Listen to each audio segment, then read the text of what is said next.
നമ്മുടെ ഈ കൈകൊണ്ട് നമ്മൾ ചെയ്യുന്ന ഏതൊരു കാര്യവും നമുക്കത് അനുഗ്രഹമായി തീരണം. നമ്മളെല്ലാവരും അത് ആഗ്രഹിക്കുന്നവരാണ്. എന്നാൽ മാറി മാറി പല കാര്യങ്ങളിൽ കൈവച്ചാലും ചില മനുഷ്യർക്ക് ഫലം കിട്ടില്ല. അവരെന്നാ മിടുമിടുക്കന്മാരും എന്നാ വിദഗ്ധരാണെന്ന് പറഞ്ഞാലും ചില കാര്യത്തിൽ അവർക്ക് കൈ പഴയ്ക്കും. ഇത് ചുമ്മാ സംഭവിക്കുന്നതല്ല. ഇത് അവരുടെ കൈക്ക് മീതെ കിടക്കുന്ന ഒരു കെണിയാണ്. നിങ്ങളുടെ കൈയുടെ മീതെ ഇത്തരത്തിലുള്ളതായ ഒരു വിരുദ്ധ ശക്തിയുടെ ഭ്രമണം നടക്കുന്നുണ്ടോ ഇല്ലയോ എന്ന് ഇന്നത്തെ ഈ ദൂത് കേൾക്കുമ്പോൾ നിങ്ങൾക്ക് മനസ്സിലാവും. പല മേഖലകളിൽ കൈവച്ചിട്ടും രക്ഷപ്പെടാൻ കഴിയാതെ കിടക്കുന്നവരെ അടുത്ത മേഖലകളിൽ ജയാളികളാക്കാൻ വേണ്ടിയുള്ള ദൈവത്തിൻ്റെ പ്രത്യേകമായൊരു അസൈൻമെൻറ്റിൻ്റെ ഭാഗമാണ്. എല്ലാവർക്കും ഇന്നത്തെ പ്രവചന ദൂതിലേക്ക് സ്നേഹവന്ദനം. ഞാൻ പല ജോലികൾ ചെയ്തു, ഒന്നിലും രക്ഷപ്പെട്ടില്ല. പല കാര്യങ്ങൾക്ക് കൈ കൊടുത്തു, ഒന്നിലും എനിക്ക് സഹായം ഉണ്ടായില്ല.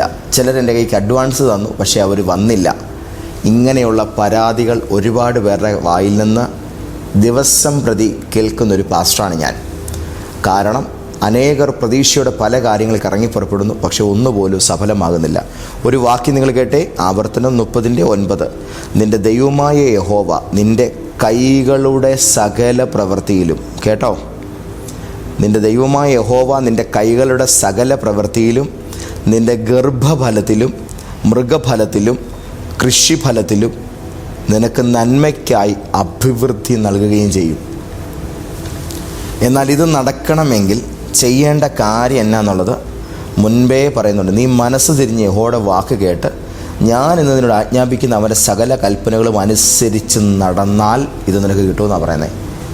എവിടെയൊക്കെയോ അനുഗ്രഹങ്ങൾക്ക് പകരം ദൈവത്തിലേക്ക് നോക്കേണ്ടതിന് പകരം നന്മകളിലേക്ക് മാത്രം നോക്കിയിട്ട് കർത്താവിൻ്റെ മുഖത്ത് നോക്കാതെ തന്നിഷ്ടപ്രകാരം ചില കാര്യങ്ങൾ ചെയ്തതിനാലാണ് പലർക്കും ഇത് കിട്ടാതെ പോകുന്നത്. എന്നാൽ ഞാൻ പ്രാർത്ഥിക്കുന്നുണ്ട് ദൈവദാസനെ, ഞാൻ അങ്ങനാണ് ഇങ്ങനെയാണ്, എന്നാലും എൻ്റെ കാര്യം നടക്കുന്നില്ലെന്ന് പറയുന്നവരോട് ഞാൻ പ്രത്യേകമായിട്ട് പറയട്ടെ, ചില കാര്യങ്ങൾ നമ്മൾ ചെയ്തിട്ടുണ്ടോ എന്നുള്ളത് ഒന്ന് ആത്മപരിശോധന ചെയ്യുക. ഒന്ന്, നിങ്ങളുടെ കൈകൾ കൊണ്ട് നിങ്ങൾ നിങ്ങളുടെ മാതാപിതാക്കളെ തല്ലിയിട്ടുണ്ടെങ്കിൽ, നിങ്ങളുടെ അപ്പനോ അമ്മയ്ക്കോ നേരെ നിങ്ങൾ വിരൽ ചൂണ്ടിയിട്ടുണ്ടെങ്കിൽ, നിങ്ങളുടെ കയ്യിൽ നിന്നും ഈ ശാപം മാറാൻ നിങ്ങൾ കുറേ പാടുപെടും. 2, അനാഥൻ, പരദേശി, വിധവ, അനാഥരായ കുഞ്ഞുങ്ങൾ, ഇങ്ങനെയുള്ളവരുടെ ശരീരത്തിൽ നിങ്ങൾ ശകാരം നിങ്ങളുടെ കൈകളാൽ ഏൽപ്പിച്ചിട്ടുണ്ടെങ്കിൽ ദോഷമുണ്ടാവും. കർത്താവിൻ്റെ സന്നിധിയിലെ പരിശുദ്ധ ശുശ്രൂഷകൾ ചെയ്യുന്ന ദൈവഭക്തന്മാരെ നിങ്ങൾ നിങ്ങളുടെ കൈകൾ കൊണ്ട് ഉപദ്രവിച്ചിട്ടുണ്ടെങ്കിൽ നിങ്ങളുടെ കൈകൾക്ക് കുറേ കാലഘട്ടം അനുഗ്രഹങ്ങൾ തൊടാൻ കഴിയാത്ത വിധം സ്വർഗം ഒരു വിലക്കേൽപ്പിക്കും. ഇതൊക്കെ നമ്മുടെ ജീവിതത്തിൽ കണ്ടിട്ടുള്ള കാര്യങ്ങളായതുകൊണ്ടാണ് ഞാനിത് പറയുന്നത്. സൂക്ഷ്മതയോടും താഴ്മയോടും ഭയഭക്തിയോടും ജീവിക്കണം. ഞാനിങ്ങനെ ഒന്നും ചെയ്തിട്ടില്ല, എന്നിട്ടും എൻ്റെ കാര്യങ്ങൾ പലതും അവതാളത്തിലാണ്. ദൈവത്തിൻ്റെ കുഞ്ഞെ, ശ്രദ്ധിച്ച് നീ കേട്ടെ. ഇന്ന് പകൽ പറയുന്ന കാര്യം വളരെ ഇമ്പോർട്ടൻ്റ് ആണ്. സ്പർശിക്കാൻ പാടില്ലാത്ത ചില കാര്യങ്ങളുണ്ട്. നമുക്കറിയാം, തീയെ തൊട്ടാൽ അത് നമുക്ക് പൊള്ളലേൽപ്പിക്കും. ഇലക്ട്രിസിറ്റിയെ തൊട്ടാൽ തൊടുന്നവൻ വിവരം അറിയും. ആരും തീക്കനൽ കൈകൊണ്ടെടുക്കാൻ കൂട്ടാക്കില്ലല്ലോ. അപ്പോൾ സ്പർശിക്കാൻ പാടില്ലാത്ത ചില കാര്യങ്ങൾ നമ്മൾ നമ്മുടെ കൈകൊണ്ട് സ്പർശിക്കുന്നവരാണെങ്കിൽ സൂക്ഷിക്കണം. നിങ്ങളുടെ കൈകൾ കൊണ്ട് വിലക്കപ്പെട്ട ഇടങ്ങളെ നിങ്ങൾ സ്പർശിക്കുന്നുണ്ടെങ്കിൽ, അതൊരു പക്ഷേ മദ്യമാകാം, ദൈവം വിലക്കുന്ന ചില കാര്യങ്ങളാകാം, നിങ്ങൾക്ക് അനുവദിക്കപ്പെട്ടിട്ടില്ലാത്ത ചില ശരീരങ്ങളാകാം. നിങ്ങളതിനെ തൊടുന്നുണ്ടെങ്കിൽ സൂക്ഷിക്കുക, നിങ്ങളുടെ അനുഗ്രഹങ്ങൾ അകന്നു പോയിക്കൊണ്ടിരിക്കുകയാണ്. തിരുവഴുത്തിൽ പഴയ നിയമകാലത്ത് നാസീർ വ്രതസ്ഥൻ മദ്യമോ മുന്തിരിയുടെ അനുഭവമോ കൈകൊണ്ട് പോലും തൊടാൻ പാടില്ലെന്നാണ് ദൈവം പറയുന്നത്. കാരണം അവൻ്റെ കോൺഷ്യസ്നെസ് ദൈവത്തിന് അത്രത്തോളം പ്രധാനപ്പെട്ടതാണ്. അവൻ്റെ ശ്രദ്ധ ദൈവത്തിന് അത്രമാത്രം പ്രാധാന്യം അർഹിക്കുന്ന കാര്യമാണ്. തലയിൽ ക്ഷൗരക്കത്തി പോലും വെപ്പിക്കത്തില്ല, കാരണം അവൻ്റെ തല ദൈവത്തിന് അത്രത്തോളം പ്രധാനപ്പെട്ട കാര്യമാണ്. അതുമാത്രമല്ല, ഒരു മൃതശരീരം തൊടാൻ പാടില്ല. ഒരു ചത്ത മൃഗത്തെ പോലും തൊട്ടേക്കരുത്. അത് അത്രമാത്രം അവരുടെ ശരീരശുദ്ധി, അവരുടെ ശരീര ഹൈജീനായിരിക്കണം. അത്രമാത്രം തൻ്റെ വ്രതന്മാരായി നിൽക്കുന്നവരുടെ ബുദ്ധിയും ശ്രദ്ധയും തന്നിൽ നിക്ഷിപ്തമായിരിക്കണം. ഇത് ദൈവം തമ്പുരാൻ ആഗ്രഹിച്ച കാര്യമാണ്.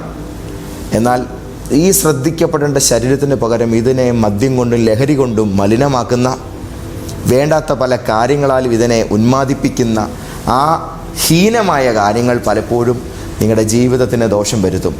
അടുത്തത്, അനാവശ്യമായിടത്തേക്ക് കൈ നീട്ടി അവിടുന്ന് കിട്ടുന്നത് മേടിച്ചാൽ കയ്യിലെ നന്മ അടഞ്ഞു പോകും. എന്താ അതിൻ്റെ അർത്ഥം? ഞാൻ യഹോവയോട് പറഞ്ഞു, അങ്ങ് എൻ്റെ കർത്താവാണ്, അങ്ങൊഴികെ എനിക്ക് ഒരു നന്മയുമില്ല. എന്നിട്ടൊരു വാക്ക് താഴെ 16-ാം സങ്കീർത്തനത്തിൽ, അന്യദേവനെ കൈക്കൊള്ളുന്നവരുടെ വേദനകൾ വർദ്ധിക്കും, അവരുടെ രക്തം, പാനീയം, നാമങ്ങൾ ഇതിനെ എൻ്റെ നാവിൻ്റെ മേൽ ഞാൻ എടുക്കുകയില്ല. അപ്പോൾ പലയിടങ്ങളിലും കർത്താവിനായി വിളിക്കപ്പെട്ടവർ തങ്ങളുടെ കാര്യസിദ്ധിക്ക് വേണ്ടി ദൈവികമല്ലാത്ത മാർഗങ്ങളെ അവലംബിപ്പിക്കുകയും അത്തരം ഇടങ്ങളിൽ ചെന്ന് അവിടുന്ന് നൽകുന്നതിനെ കൈനീട്ടി വാങ്ങുകയും അതിനെ സ്വീകരിക്കുകയും അതിനെ രുചിക്കുകയും കഴിക്കുകയും കുടിക്കുകയും ചെയ്യുകയും അത്തരം ഇടങ്ങളിൽ ചെന്ന് അങ്ങനെയുള്ളവർ നൽകുന്ന പല വിധത്തിലുള്ളതായ വസ്തുക്കൾ നിങ്ങളുടെ കൈകളിൽ ധരിക്കുകയുമൊക്കെ ചെയ്യുമ്പോൾ നിങ്ങളുടെ കയ്യിൽ വെളിപ്പെട്ട് നിൽക്കുന്ന ഒരു ദൈവിക അനുഗ്രഹം എവിടെയൊക്കെയോ മലീമസമായി പോവുകയാണെന്നുള്ള കാര്യം മറക്കരുത്. വേണ്ടാത്തടത്ത് പോയി കൈയിടരുത്, ആവശ്യമില്ലാത്തടത്ത് പോയി കൈ വെക്കരുത്. നിങ്ങളുടെ കൈയുടെ മേലുള്ള ദൈവശക്തിയുടെ അനുഗ്രഹത്തെ മുടിപ്പിക്കരുത്. ആരുടെ മേലും വേഗത്തിൽ കൈ വെക്കരുത്. അതായത് ഒരു സ്ഥാനത്തേക്ക് ഒരാളെ നിയമനം ചെയ്യുന്നതുമായി ബന്ധപ്പെട്ടുള്ള ദൈവവചനത്തിൻ്റെ ഉപദേശമാണ്. അപ്പോൾ തന്നെ വെറുതെ പെട്ടെന്ന് ചാടിക്കേറി കൈ കൊടുക്കരുതെന്ന് കർത്താവിൻ്റെ വചനം വ്യക്തമായി പറയുന്നുണ്ട്. ദാറ്റ് മീൻസ് നിങ്ങളുടെ കയ്യിൽ നിങ്ങൾ വേണ്ടാത്തതിനെ പിടിപ്പിച്ചാൽ നിങ്ങളുടെ കൈകളിൽ അനുഗ്രഹം കയറില്ല, നിൻ്റെ കൈകൊണ്ട് ചെയ്യുന്ന കാര്യം സഫലമാകില്ല. ഞാൻ ചെയ്യുന്നതൊന്നും എനിക്ക് നേടാനാകുന്നില്ല, ഒന്നിലും എനിക്ക് ഫലം കിട്ടുന്നില്ല എന്ന് പറയുന്നവർ ഈ കൈ കൊണ്ട് ചെയ്തിട്ടുള്ള പ്രവൃത്തികൾ എന്തെല്ലാമാണെന്നൊന്ന് ചിന്തിച്ചു നോക്കുക. വേണ്ടാത്ത ഏതൊക്കെ സ്രോതസ്സുകളുമായി നിങ്ങളുടെ കൈയുടെ എനർജിയെ നിങ്ങൾ കണക്റ്റ് ചെയ്തിട്ടുണ്ടെന്നുള്ള കാര്യം ചിന്തിക്കുക. അതിന് ക്ഷമ പറഞ്ഞ് കർത്താവിനോട് നിരപ്പ് പ്രാപിക്കുക, അല്ലാതെ രക്ഷപ്പെടില്ല. നിങ്ങളുടെ കൈകൊണ്ട് നിങ്ങൾ തല്ലി നോവിച്ച് ദ്രോഹിച്ച വ്യക്തിയോട് ചെന്ന് അവരുടെ കാല് പിടിച്ച് മാപ്പ് പറയാൻ കർത്താവ് നിങ്ങൾക്കൊരു നിയോഗം തരുന്നത് അനുസരിച്ചു കൊള്ളുക. കാരണം ഇതുകൊണ്ട് കാട്ടിക്കൂട്ടുന്ന ഹീനതകൾക്ക് ഈ ശരീരം കൊണ്ടും ജീവിതം കൊണ്ടും തന്നെ വില കൊടുക്കേണ്ടതായിട്ട് വരും.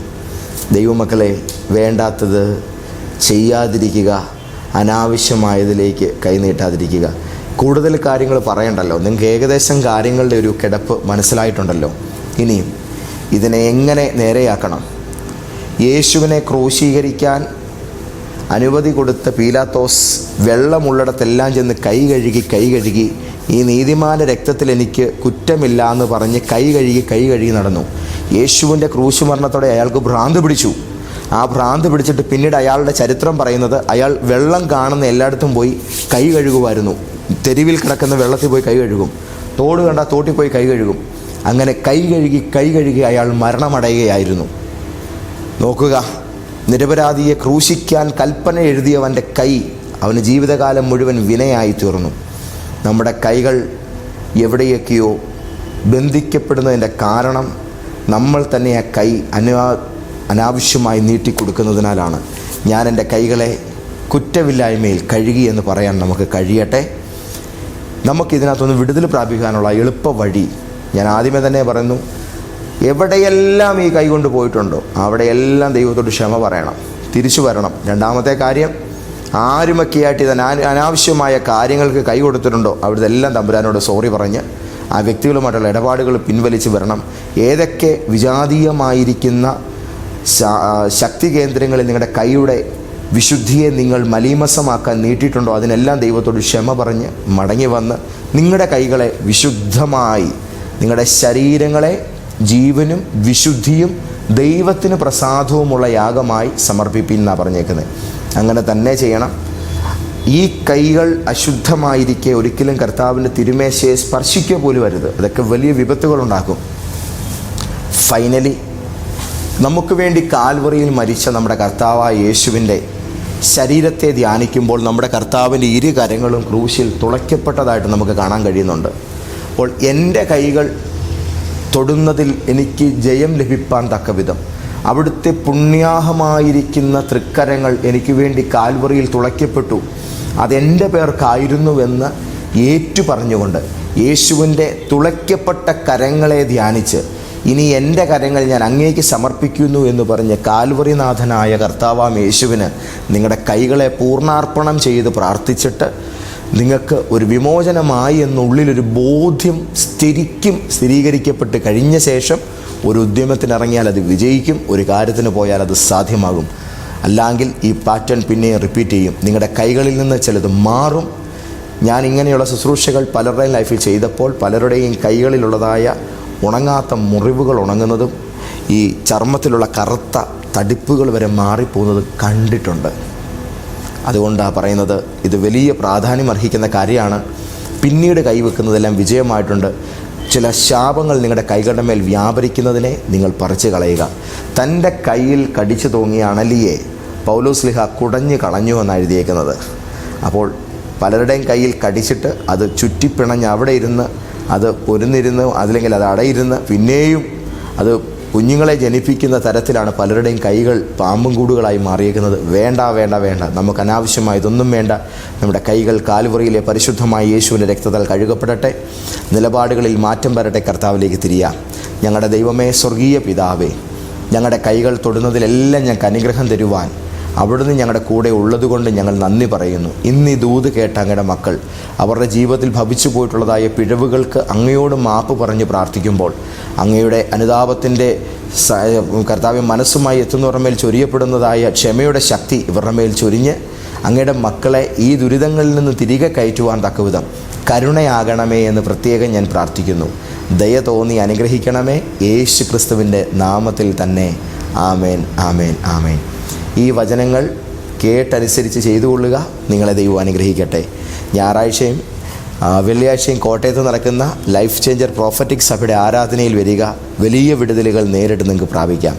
God bless you. പിതാവാം ദൈവത്തിൻ്റെ സ്നേഹം, യേശുവിൻ്റെ കൃപ, പരിശുദ്ധാത്മാവിൻ്റെ കൂട്ടായ്മ നിങ്ങളോടുകൂടെ ഉണ്ടായിരിക്കുമാറാകട്ടെ. ആമേൻ.